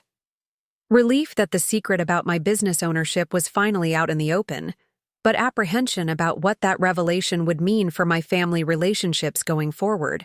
I'd learned long ago that money had a way of changing how people viewed you, and rarely in the straightforward ways you might expect. By the time I pulled into my driveway in Scottsdale, my phone was already buzzing with text messages from various family members. I sat in my car for a moment, engine off, watching the familiar glow of my porch light, and trying to decide whether I had the emotional energy to engage with whatever follow-up conversations were beginning to emerge from our dinner. The silence of my neighborhood, broken only by the distant sound of traffic on the main road, felt peaceful compared to the intensity of the restaurant discussion. The first message was from Tyler, sent just 20 minutes after we'd all left. "Bellacorte. Hey, I keep thinking about tonight, and I wanted to say I'm really proud of what you've accomplished. I wish you'd felt comfortable sharing it with us, but I understand why business stuff gets complicated with family. Hope we can talk more about this soon." His text carried the warmth and directness that had always characterized our relationship, and I felt grateful that at least one family member seemed to be processing the evening's revelations in a positive direction. The second message came from Brooklyn, though hers was longer and more emotionally complex. "Riley, I'm still trying to wrap my head around everything that happened tonight. I feel like there's so much about your life that I don't know, and that makes me sad because I thought we were close. But I also realize that maybe I haven't been as supportive or interested in your achievements as I should have been. I don't want tonight to ruin our relationship, and I hope we can figure out how to move forward from here." Her message revealed a level of self-reflection that surprised me, particularly because she was acknowledging her own role in our family dynamics, rather than simply focusing on my secrecy about business matters. The sadness in her words about feeling distant from my life was something I'd need to address carefully, because while I valued my privacy, I didn't want Brooklyn to feel excluded from important aspects of my world. The third text came from Mom, and her tone was markedly different from the others. "Riley, I've been thinking about tonight, and I'm concerned that you're allowing business success to change your perspective on family obligations. Being blessed with financial prosperity comes with responsibilities to help those we love, and I hope you'll consider how your attitude tonight might have affected Brooklyn's birthday celebration. We should talk soon about how to handle these situations better going forward." Her message revealed that she was interpreting the evening's events through a completely different lens than I was, viewing my position about payment fairness as evidence of selfishness, rather than understanding the principles of consideration and respect that had driven my concerns.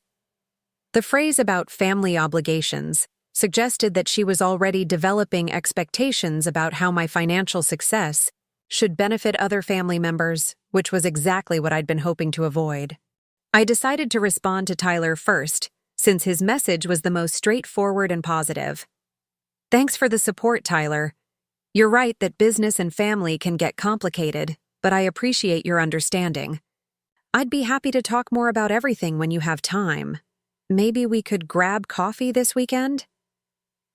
Sending the response felt good, like re-establishing connection with someone who was approaching the situation with empathy rather than judgment. Brooklyn's message required more careful consideration because she was expressing genuine hurt feelings alongside recognition of her own behavior patterns. After several attempts at drafting a response, I settled on something that acknowledged her emotions while explaining my perspective. "I understand why tonight felt confusing and hurtful, and I never intended for my privacy about business matters to make you feel excluded from my life. I value our relationship tremendously, and I'd love to have a conversation about how we can both feel more connected and supported going forward. Maybe we could get lunch this week and talk things through." Mom's message was the most challenging to address because it revealed fundamental disagreements about family dynamics and financial responsibilities that couldn't be resolved through a simple text exchange. After considerable thought, I decided to acknowledge her concerns while maintaining my position about the principles involved. "I understand you have concerns about tonight, and I'm open to discussing our different perspectives. However, I hope you can also understand that being successful doesn't automatically create obligations to subsidize other people's expenses without consultation. I'd be happy to talk more about this when we're both ready for a productive conversation." As I finally made my way inside and settled onto my living room couch with a cup of herbal tea, I found myself reflecting on the broader implications of what had happened at dinner. The restaurant revelation had forced my family to confront their assumptions about my financial situation, but it had also revealed their assumptions about what my success meant for their own expectations and entitlements. The combination felt exhausting rather than liberating. My phone continued buzzing throughout the evening with additional messages from extended family members who had apparently been contacted by people who were at dinner. Aunt Carol sent a lengthy text that began with congratulations on my business success, but quickly shifted to questions about whether I might be interested in investing in her friend's small business or helping with her daughter Amber's college expenses. The speed with which congratulations transformed into requests for financial assistance confirmed my instincts about keeping business matters private. Amber herself sent a more direct message that was simultaneously apologetic and opportunistic. "Sorry if I was nosy with the phone research tonight, but I have to admit I'm pretty impressed with what you've built. I'm actually thinking about starting my own business, and I'd love to pick your brain about investment strategies and business development. Maybe you could mentor me, or even consider being an investor if I come up with a solid business plan." The request wasn't unreasonable in principle, but coming less than 4 hours after our dinner conflict, it felt premature and somewhat tone-deaf. I appreciated her apology for the invasive research, but the immediate pivot to requesting business advice and potential investment suggested that she was already viewing me as a resource rather than processing the interpersonal issues that had emerged during our evening together. Even Jason sent a brief message, which surprised me since he was the newest member of our extended family group and hadn't been involved in the financial discussions beyond observing them. "Hey Riley, I hope tonight didn't create any lasting family tensions. Brooklyn really values her relationship with you, and I think everyone was just surprised by the business news. Thanks for picking up dinner, and congratulations on your success with the restaurant and everything else. His message was diplomatic and kind, though the phrase about me picking up dinner revealed that he was interpreting the evening's conclusion as me voluntarily treating everyone rather than understanding the coercion and assumptions that had driven the entire conflict. The misunderstanding wasn't his fault, since he didn't have full context for our family dynamics, but it illustrated how easily the actual issues could be overshadowed by the financial outcome. Over the next several days, the aftermath of our dinner continued to unfold in ways that confirmed many of my concerns about mixing family relationships with financial information. Mom called twice, leaving voicemails that began with expressions of love and pride, but quickly shifted to suggestions about family financial planning and discussions of relatives who were struggling with various expenses that I might be able to help address. Brooklyn sent follow-up texts that were more emotionally complex, alternating between expressions of hurt about feeling excluded from my business life and excitement about the possibilities that my success might create for family experiences and opportunities. Her messages revealed that she was struggling to separate her feelings about our relationship from her awareness of my financial capabilities, which was exactly the kind of complication I'd been hoping to avoid. Tyler proved to be the most straightforward family member in his follow-up communications, sending occasional texts about completely unrelated topics like workout routines and weekend plans without any reference to business matters or financial discussions. His approach suggested that he was compartmentalizing the business revelation in a way that allowed our sibling relationship to continue without the awkwardness that was affecting my interactions with other family members. The most challenging communication came from Carol, who called on Thursday evening with what she described as a family business proposition that involved pooling resources to purchase an investment property that could provide rental income for multiple family members. Her proposal was detailed and had clearly been researched, but it was also presumptuous in its assumption that I would want to enter into business partnerships with relatives who had demonstrated questionable judgment about boundaries and financial expectations. "I've been thinking about what you said at dinner about real estate investments," Carol explained during our phone conversation, her voice carrying the enthusiasm of someone who believed she was presenting an exciting opportunity. "And I realized that we could combine our resources to do something bigger and more profitable than any of us could accomplish individually. I found this duplex in Tempe that's being sold by the estate of an elderly woman, and the asking price is low enough that we could afford it if we all contributed."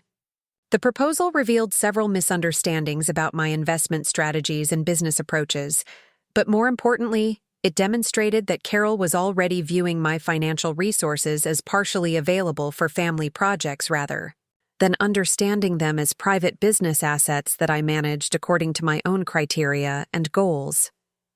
"I appreciate you thinking of me for investment opportunities," I replied carefully, "but I have specific criteria for real estate acquisitions, and I generally prefer to maintain complete control over my business decisions rather than entering into partnerships." Her response revealed disappointment that bordered on hurt feelings. "Riley, I thought you would be excited about the chance to help family members build wealth together. This isn't just about making money. It's about creating opportunities for everyone to benefit from your expertise and experience." The framing of my reluctance as selfishness felt familiar from our dinner conversation, suggesting that Carol was developing a pattern of interpreting my business boundaries as personal rejection. "It's not about not wanting to help family," I explained, trying to maintain patience while establishing clear boundaries. "It's about recognizing that business partnerships with relatives can create complicated dynamics that affect personal relationships. I prefer to keep my investment activities separate from family interactions to avoid exactly the kind of expectations and assumptions that we experienced at dinner." The conversation continued for another 20 minutes, with Carol alternating between attempts to convince me of the financial merits of her proposal and expressions of confusion about why I wouldn't want to share business opportunities with people who loved and supported me. By the time we ended the call, I felt drained and increasingly certain that my instincts about privacy had been correct, even if they had created hurt feelings among family members who felt excluded. Friday afternoon brought an unexpected visit from Brooklyn, who appeared at my door with coffee and what she described as a peace offering in the form of homemade cookies from a recipe our grandmother had taught us both during childhood summers. Her gesture was sweet and thoughtful, though I could sense underlying tension in her demeanor that suggested our conversation was going to address more than just reconnecting over family traditions. "I've been thinking about our dinner all week," she said as we settled in my living room with coffee and cookies, her voice carrying a seriousness that was unusual for our typically light-hearted interactions. "And I realized that I probably haven't been a very good sister in terms of supporting your ambitions and celebrating your achievements. I think I got so caught up in my own life and challenges that I didn't pay attention to what was happening with yours." Her self-reflection was touching, though I could see that she was struggling with complex emotions about our relationship and the revelations about my business success. "Brooklyn, you've been a wonderful sister," I assured her, meaning it despite the complications that had emerged around financial issues.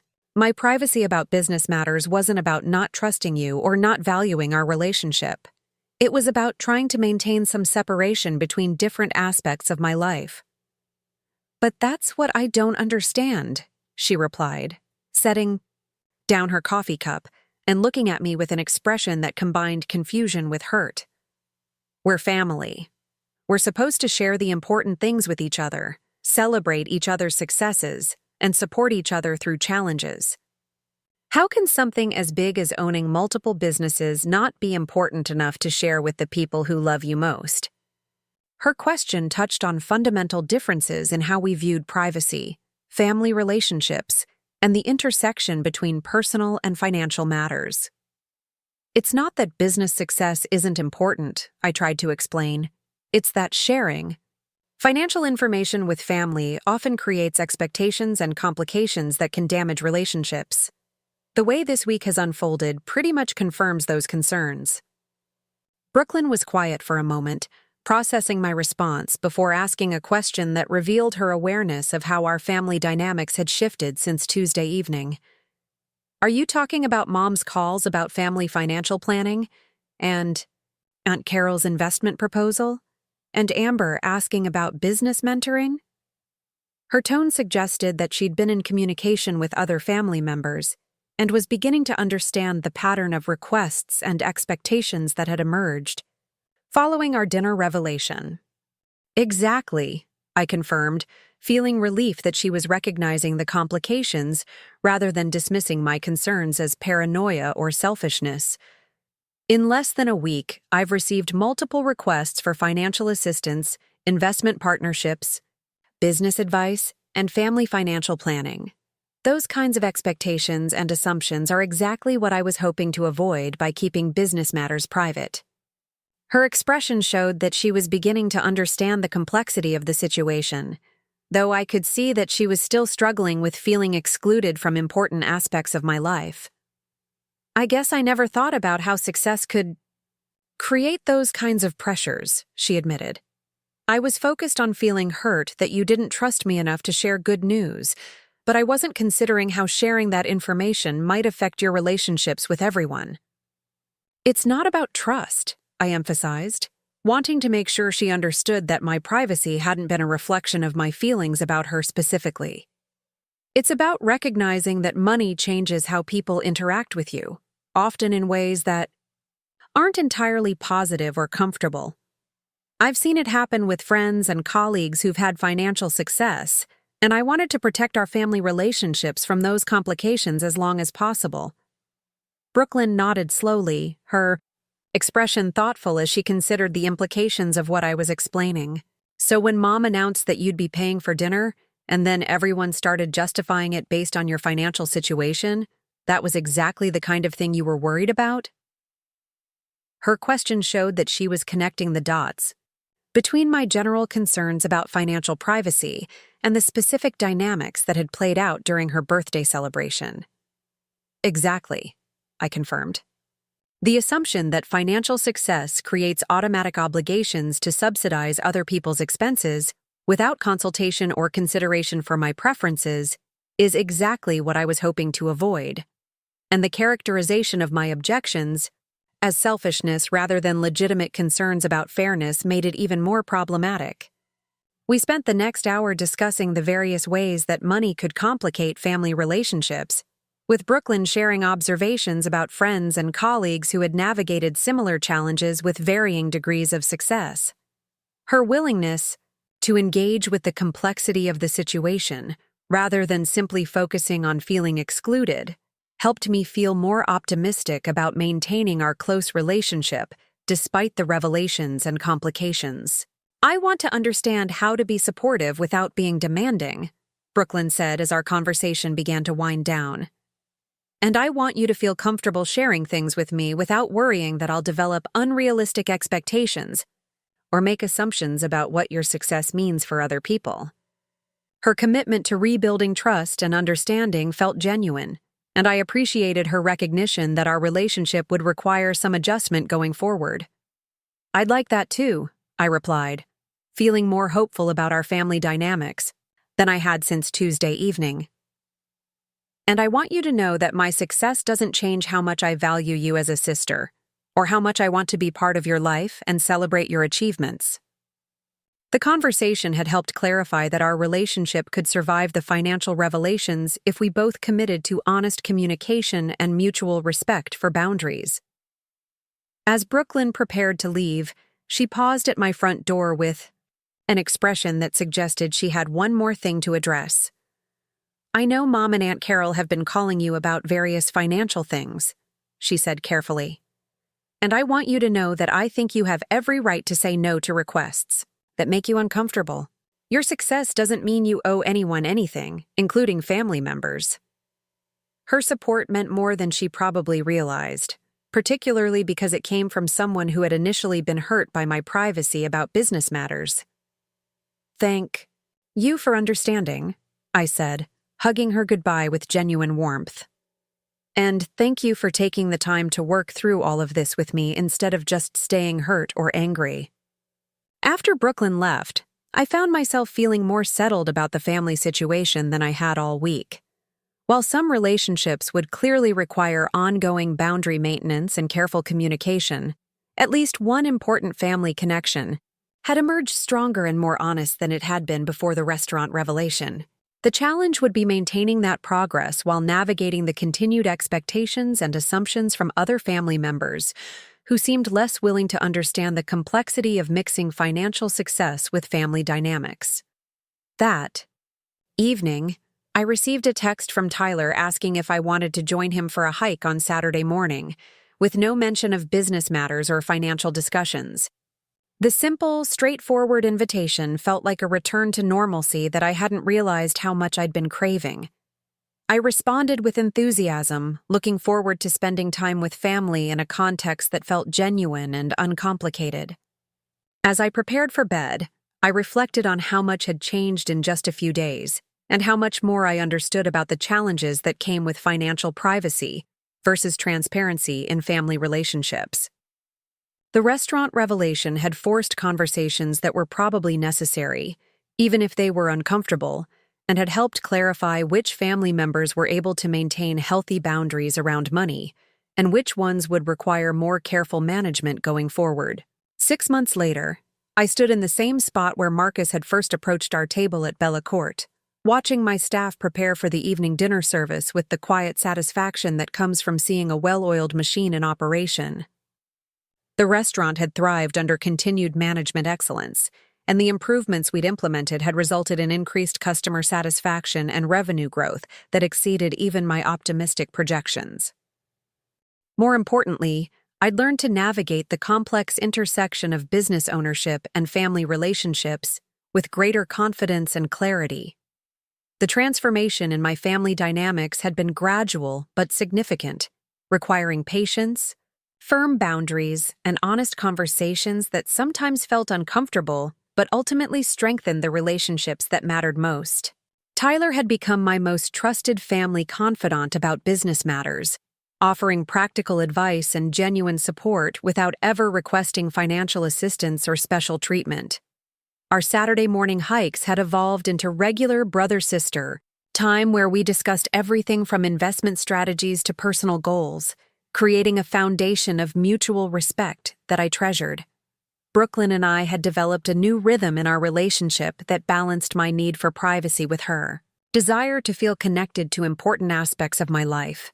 She'd started her own small marketing consultancy 3 months earlier, and I'd been able to provide business advice and encouragement without financial entanglement, watching her build something meaningful through her own efforts and determination. Her birthday celebration this year had been completely different, with everyone contributing to a dinner at a new restaurant downtown, where we could simply enjoy each other's company without underlying tensions about money or obligations. The situation with Mom had required more challenging boundary setting, including several difficult conversations where I'd needed to explicitly decline requests for family financial planning sessions and investments in relatives' ventures that didn't meet my business criteria. She'd gradually come to understand that my success didn't automatically create availability for family financial projects, though I could sense her continued disappointment that I wasn't more open to using my resources for extended family benefit. Our relationship had stabilized at a respectful distance, where we could enjoy family gatherings without constant underlying tension about financial expectations. Aunt Carol had been the most resistant to accepting my boundaries around business matters, continuing to present investment opportunities and request financial advice well into the fall, before finally recognizing that my polite but firm declines were permanent rather than temporary. Her eventual acceptance of my position had allowed us to rebuild a cordial relationship centered on family traditions and shared memories rather than business discussions, though I remained cautious about any conversations that veered toward financial topics. Amber had surprised me by demonstrating the most growth and maturity in response to our family's evolving dynamics. After her initial requests for mentorship and investment had been declined, she'd enrolled in business courses at the local community college and started developing genuine expertise in entrepreneurship rather than simply seeking shortcuts through family connections. When she finally approached me again 6 months later with a well-researched business plan for a social media consulting service, I was impressed enough by her preparation and professionalism to provide advice and encouragement, though still without financial investment. The most significant change had been in my own confidence about maintaining privacy and boundaries, while still participating fully in family relationships. I'd learned that protecting my business interests and personal preferences didn't require secrecy or isolation, but rather clear communication about what I was and wasn't willing to share or contribute. The revelation about my restaurant ownership had initially felt like a loss of control, but ultimately it had forced conversations that created healthier dynamics and more authentic connections. Marcus approached my usual corner table where I often worked on laptop tasks during quieter afternoon hours, carrying the monthly financial reports that we reviewed together to track performance and identify opportunities for continued improvement. "The October numbers look excellent," he said, settling into the chair across from me with obvious satisfaction. "Revenue is up 12% from last October, and customer satisfaction scores continue to trend upward based on our review platform, Analytics. The new seasonal menu items have been particularly successful," I observed, scanning the detailed breakdown of sales by category and item. "Chef Antonio's pumpkin risotto and the braised short ribs have been drawing customers who might not have visited during warmer months."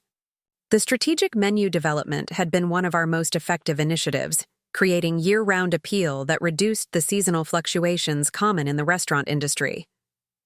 "He's already developing winter specialties for December and January," Marcus replied, his enthusiasm for the culinary program evident in his tone. "The wine pairings have been especially popular with our regulars, and we're seeing increased average spending per table as customers opt for the full dining experience, rather than just entrees." The comprehensive approach to restaurant management had created exactly the kind of sustainable growth that made business ownership rewarding beyond just financial returns. As we concluded our monthly review meeting, I reflected on how much more comfortable I'd become with the visible aspects of business ownership that had initially felt overwhelming. Regular customers now recognized me and often stopped by the table to express appreciation for the restaurant's continued excellence, creating personal connections that enhanced rather than complicated my ownership experience. The staff had embraced my hands-off management style while appreciating the resources and support I provided for professional development and operational improvements. "There's actually something else I wanted to discuss with you," Marcus said, his tone shifting to something more personal than our usual business conversations. "My daughter is getting married next spring, and I was wondering whether you'd consider allowing us to use the private dining room for her engagement party. We'd pay full catering rates, of course, but it would mean a lot to our family to celebrate here." His request touched me because it reflected the kind of relationship I'd hoped to build with my employees, where professional respect could coexist with personal connection without creating inappropriate expectations or boundary violations. "I'd be honored to host your daughter's engagement party," I replied warmly. "And please don't worry about paying full rates. Consider it my wedding gift to your family." The conversation reminded me of how different my approach to generosity had become since the family dinner revelation 6 months earlier. I'd learned to distinguish between freely chosen gifts that brought me joy and demanded contributions that created resentment and obligation. The ability to support people I cared about, whether family members or employees, felt meaningful when it came from genuine affection rather than external pressure or assumption. Later that evening, as I reviewed email correspondence and planned my schedule for the following week, I received a message from Brooklyn that brought news I'd been hoping to hear for months. "Got the Miller Industries contract," she wrote, her excitement evident even through text. 6 months of social media management for their new product launch, plus potential for ongoing work if everything goes well. This is exactly the kind of client I've been hoping to land. Her success felt deeply satisfying because I'd watched her build her business through dedication and professional development, rather than relying on family connections or financial shortcuts. The consulting advice I'd provided had been requested rather than imposed, and our business discussions had enhanced rather than complicated our personal relationship. She'd proven that my concerns about family and money weren't inevitable destiny, but rather challenges that could be navigated successfully with mutual respect and clear boundaries. I called her immediately to offer congratulations and hear more details about the contract negotiation and project scope. "Riley, I can't thank you enough for all the advice you've given me about client presentations and contract terms," she said, her voice carrying genuine gratitude that felt different from the financial expectations that had characterized some family interactions earlier in the year. "Having someone who understands business challenges to talk through strategies with has been invaluable." "I'm so proud of what you've accomplished," I replied, meaning every word. "You've built something real and sustainable through your own efforts. And that's exactly the kind of success that feels good because you know you earned it." The distinction between earned achievement and provided assistance had become important to me, as I'd learned to navigate family relationships in the context of financial disparity. "It definitely feels different from anything I've achieved before," Brooklyn agreed. "There's something special about knowing that a client chose to work with me because of my skills and reputation, rather than because someone vouched for me or helped me get access. I finally understand what you meant about wanting to protect your independence and autonomy." Our conversation continued for nearly an hour, covering everything from her business growth plans to personal goals for the coming year. The easy flow of our discussion, moving seamlessly between professional topics and family news, represented exactly the kind of balanced relationship I'd hoped we could rebuild after the complications surrounding her birthday dinner. She'd found ways to benefit from my experience and advice without creating financial dependence or inappropriate expectations. The following week brought Brooklyn's 26th birthday, and our family gathering at the new downtown restaurant felt like a celebration of how much everyone had grown and learned over the past year. The conversation flowed naturally between updates on work projects, travel plans, and shared memories, without any underlying tension about financial obligations or expectations. When the check arrived, we split it evenly among the adults without discussion or debate, creating exactly the kind of relaxed, equitable dynamic I'd originally hoped for during our previous celebration. Tyler had brought his new girlfriend, Sarah, a fellow personal trainer who fit seamlessly into our family dynamic, and contributed thoughtful questions and observations to our dinner conversation. His relationship seemed healthy and grounded, possibly because he'd learned from watching our family navigate complex dynamics around money and expectations. Sarah's thinking about opening her own fitness studio, he mentioned during dessert, and I've been sharing some of the business advice you've given me about research and planning. I'd be happy to discuss the process with you if you're interested. I offered to Sarah, genuinely curious about her business concept and timeline. The service industry has unique challenges, but there are also great opportunities for people who understand their target market and develop strong systems. The ability to share expertise and experience without financial entanglement had become one of my favorite aspects of family business discussions. Sarah's enthusiasm for her studio concept was infectious, and our conversation about location scouting, equipment financing, and marketing strategies energized the entire table. Mom and Carol contributed questions and suggestions based on their own professional experience, creating a collaborative discussion that felt supportive without being presumptuous or demanding. The contrast with earlier family conversations about business matters was striking and encouraging. It's amazing how much more relaxed everyone seems when we're talking about business topics now, Brooklyn observed as we prepared to leave the restaurant. I think we've all learned better ways to be supportive without being overwhelming or inappropriate. Her comment reflected the growth that had occurred in our family dynamics, requiring effort and adjustment from everyone but ultimately creating stronger and more authentic relationships. As autumn progressed into winter, I found myself appreciating the stability and predictability that had emerged in both my business operations and family relationships. The restaurant continued performing excellently, with holiday reservations booked solid and plans for New Year's Eve celebration that would showcase Chef Antonio's special menu alongside carefully selected wine pairings. The success felt sustainable, rather than stressful, because I'd learned to delegate effectively while maintaining oversight of elements that mattered most to me. My investment portfolio had continued growing through strategic real estate acquisitions and carefully researched business opportunities, though I'd maintained my policy of avoiding partnerships with family members or projects that required ongoing emotional management beyond standard business relationships. The financial success felt more meaningful because it was built on clear principles and consistent decision-making rather than reactive choices driven by external pressure or family expectations.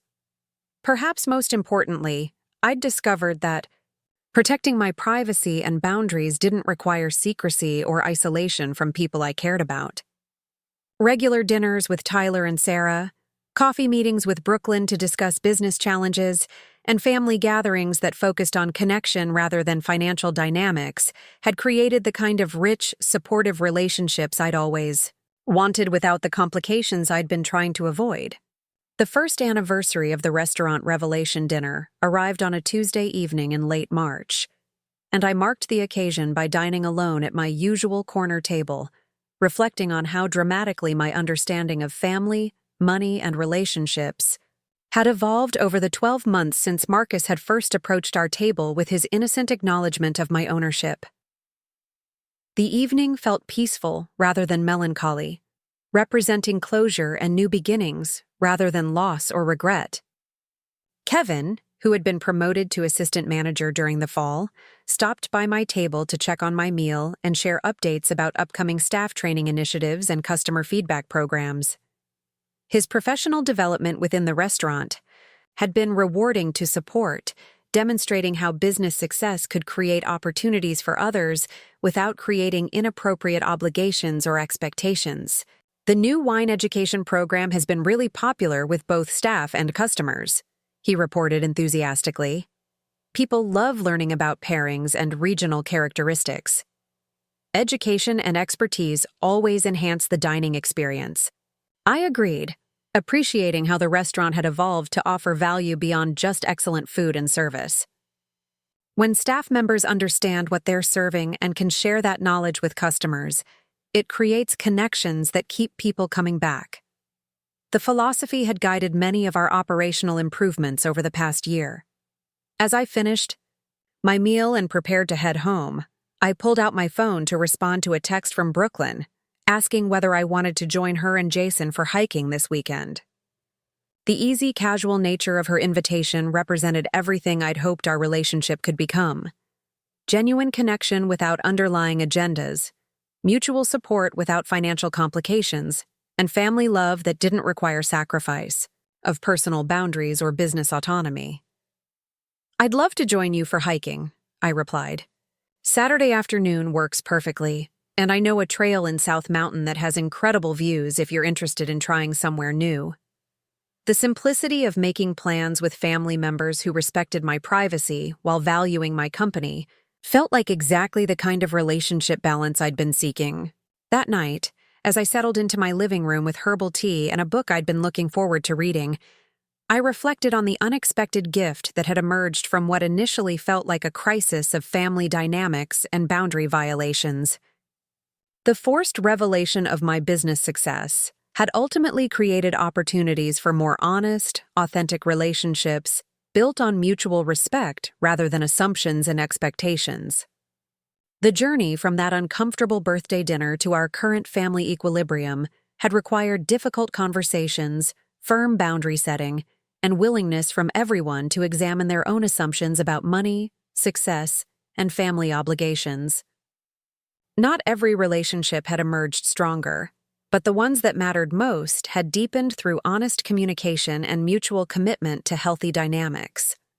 I'd learned that protecting my business interests and personal preferences didn't make me selfish or uncaring, but rather created space for generosity and support that came from authentic choice rather than external pressure. The ability to contribute to Marcus's daughter's wedding celebration, provide business advice to family members who requested it thoughtfully, and support Tyler's relationship goals felt meaningful precisely because these choices were freely made rather than demanded or assumed. Most importantly, I'd discovered that financial success could enhance rather than complicate family relationships when everyone involved committed to communication, respect, and appropriate boundaries. The restaurant ownership that had initially felt like a burden of secrecy had become a source of pride and connection, creating opportunities to share my professional expertise while maintaining the personal autonomy that allowed me to be fully present in family relationships. As I prepared for bed, I felt grateful for the unexpected journey that had transformed both my business confidence and family dynamics over the past year. The girl who had walked into Bellacorte that March evening, anxious about keeping her professional life separate from family expectations, had evolved into someone who could navigate complex relationships with clarity and strength while remaining open to genuine connection and mutual support. The restaurant would continue thriving under excellent management. My family relationships had found healthy equilibrium that honored everyone's needs and boundaries, and I'd learned to embrace both success and family love without sacrificing either for the other. The intersection of business achievement and personal relationships no longer felt like a minefield to navigate, but rather a landscape of opportunities for authentic connection built on mutual respect and clear communication. Tomorrow would bring new challenges and opportunities in both business and family contexts, but I felt equipped to handle whatever emerged with the confidence that came from understanding my own values and maintaining relationships that enhanced, rather than drained my energy and enthusiasm. The transformation had been worth every difficult conversation and uncomfortable boundary-setting moment, creating exactly the kind of life balance I'd been hoping to achieve. Up next, you've got 2 more standout stories right on your screen. If this one hit the mark, you won't want to pass these up. Just click and check them out.